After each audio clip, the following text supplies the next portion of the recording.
Hello, I'm Jacqueline Holstead, and you are listening to On Point Conversations. In this podcast series, we share creative marketing, content, and branding strategies that help your business successfully navigate the new normal marketing environment.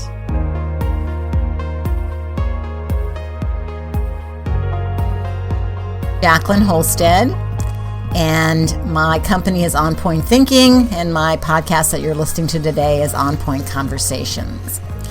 And as I said in my introduction, in this podcast, I share what I see as marketing opportunities, changes, things that are going on, and it's related to business and marketing. What I've been doing quite a bit of research on recently, and actually more than recently, has been the building of community. Because building a community within a business is just as important as it is within a social group. Because if you can successfully build a community that buys your product, looks for new products from you, engages with you, tells you things, does reviews, you have a powerful research group behind you. You also have a very powerful group to work with. And you also have a group that, should there be any mistakes in your business, are going to be a little bit more understanding than someone that just walks in the room cold, dips their foot in the water, and leaves again. So we always understood that community is really critical to our overall well-being. And if there's a decline in that connectiveness, you have a mental health issue, or can. So people who suffer from loneliness, and they suffer from social anxiety and the fear of missing out, and that's really correlated again with poor self-esteem and low self-compassion. But we're not going to focus on that quite as much today, but I did want to talk about the fact that, just to lay the groundwork, we are social animals, and our instinct is to find strength in numbers. So we tend to appreciate a small circle of people, but we need those larger circles as well. So we do need our smaller circles, our ones that maybe culturally we're similar, maybe we're similar in our mission. Nonprofits are really good for this. I'm a board member on Lee Arts Foundation. That mission is geared around the development of art, the bringing of art, the appreciation of art in our community. And it has a board member. There are 5 board members, all of different professions, all of different backgrounds, and yet we all work together really, really well because we have a central purpose. It's the same way I'm on another board, which is the same type of situation. There is a central purpose. It's a purpose that we all feel is very strongly about, that we feel that we want to advocate for. So we have a sense of purpose, and we get along, and we move. We get along. We still have, disagreements and things, which is good in the sense of a community anyway.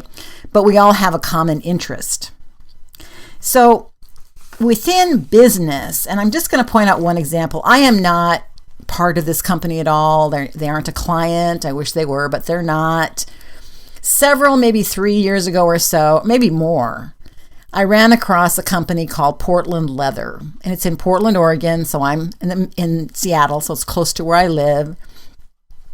I love leather products, real leather products, and I've looked at their bags before. Kind of pricey, and I kind of put it on the side. About 3 years ago, they offer some discounts on their bags, so I bought one bag just to see what it was like, and then I liked it. I bought another one, and now subsequently I bought I bought a few of their bags, a tote bag, makeup bag, several things like that are leather products, and they're good leather products, and they're at a reasonable price.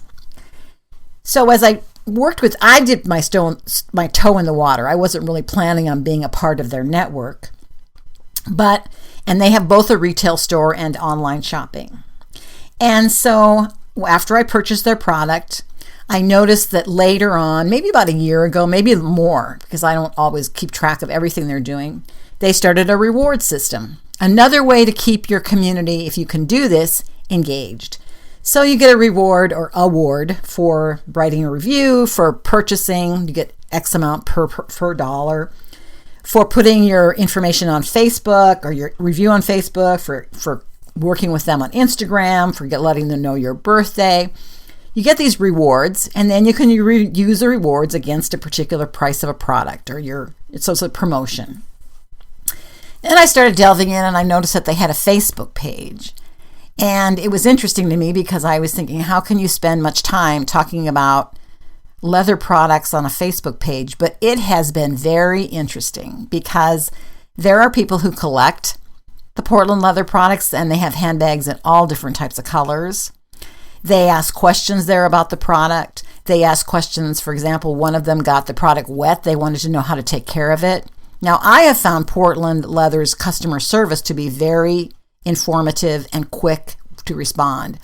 But this is even quicker. And the beauty of this is it's a community. And the beauty also of it is they share with each other. For example, one of the things this company does is they do mystery products. So you're buying some products that are a mystery to you. You do not know what you're going to get. You don't know what color. I think you can pick the type. But anyway, it's a surprise.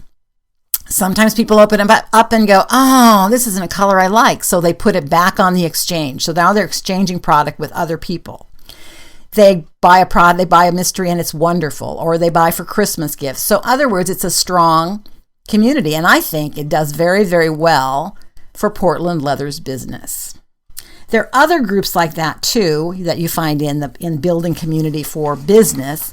And as I said before, you often find that in nonprofit groups. That's how you build a nonprofit group. You get people together who are willing to fund, who are willing to sponsor your particular mission. If they're not going to do it. If they see your mission as important or valuable, then they will do that. And the support and funding is very important. So let's just kind of go back a minute because I do want to get more into how a business develops a community. But I'm going to start today in this podcast talking about the purpose. In case you haven't realized, I think it's a very important purpose. So the purpose of a strong community is that people have this meaning in the bigger picture of the community.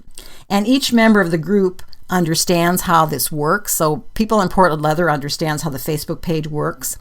And they add value as a whole.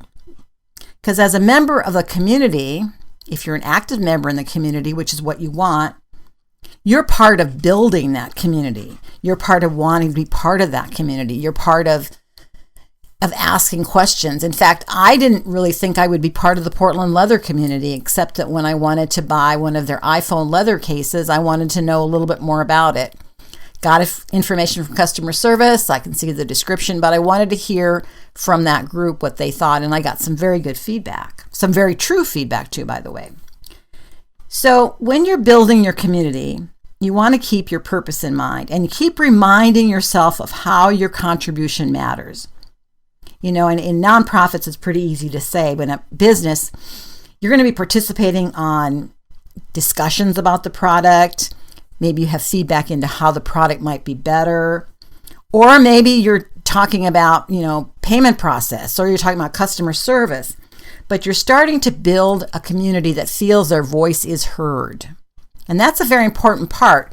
There are other companies who have Facebook pages and Instagram pages, and I have inquired and questions on those, and I don't even get an answer. I don't even get, thank you for your question, but we can't answer it right now. And that's a disappointment because remember, again, in social media, we're talking about social. In community, we're talking about community. So, for example, let's say you have a party and you bring your neighbors together. Well, the community is where you live. It's not necessarily that you're the same cultural background, that you like the same foods, any of that, but where you live. So you bring the people together and you have a outdoor party.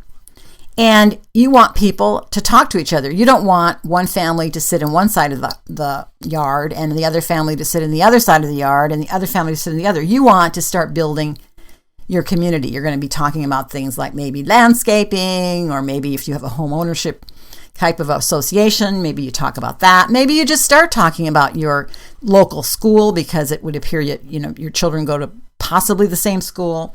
So you're starting to build a community. Within a business, you're starting to do that also. You're starting to put out topics. Now, I don't think it's easy work in the beginning. And If a company feels that it's not going to take very much time and effort and it's not going to take much resource, then building a community is probably not going to be on their radar for now, because it's going to be not as successful as what we would like it to be. Because again, community is pulling people together with a common approach, a common reason to get together. Now, as a leader, what you want to do is within that group, your community, your people who are your consumers who are in your community, you want to provide them with your vision and line of sight so that they're really clear of what your purpose of the organization is and how what they're going to do fits into the whole. Now, as a nonprofit, that might be easier to see, but as a business selling a product, what's your line, like for Portland Leather, it's providing good leather products. And the purpose is that you want people to enjoy your product together, and you want to fit this all into one whole community. There's also giving. The company itself has to give actions that give individuals a better experience and strengthen the overall community. That's where a business cannot just say, I'm building community, I'm going to invite a bunch of people to my Facebook page or trade show or anything, I'm going to have them come, and then I'm going to kind of fade, because the resources needed to build a community, depending on what you're doing, can be more than you have anticipated or think. So you want to be sure that those are in place. Do you have the resources? Do you know how to do this? Do you want to start? And maybe you start a little bit from scratch in building your community. So when you have a community, the other thing that people want to know is that they're belonging. So a thriving community, we kind of have to feel this kind of what you might call kinship, camaraderie, connectedness. There's a place for a person to go. And the group members feel like they're bringing some value to the group. So again, I'm going to go back to Portland Leather. People will get a bag and they'll say, I don't understand what this color is, and what is this color? And this color looks different than this color. And they're starting to look at what all these, and leather has its own unique characteristics. So they might look at that also. If they're not really used to leather, they might look at what and how they do it. It's how do they care for it is sometimes there. So when you build a community like that, there's pretty much a high level of trust and safety. You feel like you're going to get good answers from these people. You feel like they're going to give you the benefit of the doubt when you say, oh, I don't like this color, but someone might say, well, I like it. Or if you don't like it, exchange it for something else. Customer service will do that. So it's very much a place where people are accepted, where they're not chastised or not pushed away. And when you're striving for that really strong community, you want those people to feel valued and work with them with dignity, which means responding to their comments. It means adding your information. It doesn't mean you develop a community and then you leave. So part of this too is the strength of the bonds that matter. Now, in a business, it's not often something you bond over as a piece of merchandise. You bond over what that merchandise does for you. So in Portland Leather, it said it makes you feel better. It makes you maybe have more feeling that, you look more professional, or you look good with that handbag. So there is a strength in the bond. There's just a published study. I don't know when it was done. Ohio State University did it. I read about it a little while ago. But it found that people feel more supported when their networks are more tightly knit. So when your own connections kind of know each other, you're more likely to feel supported. Now, in a business situation, you might not know everyone on your Facebook page or Instagram page, or people who connect with you on your website, but they might know someone in your group, because now they're forming this community of people that are using your product.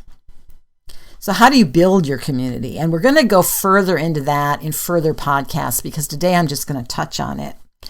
And one of the things I've already touched on is you have resources and you're going to stay in touch with the people. Even if you're just accomplishing it virtually, which is a very big part of this, you have to invest time and energy to maintain those bonds. You want to send notes to someone out there. You want to be engaged in the Facebook page. You do not just want to set up this, whatever it is, Facebook, email, whatever is getting your community to get together, wherever you're doing it, but you want people to feel engaged. So you do want to be a part of the group. And maybe once in a while the CEO even gets on there and says something. So it really makes people feel that you're listening to them. You may be in a new product, you develop something and you say, we've developed this because of our group, because of our community. So as a leader in a company, you also want to be involved. You don't just want to take and say, okay, we're just going to give this developing committee or community to somebody else.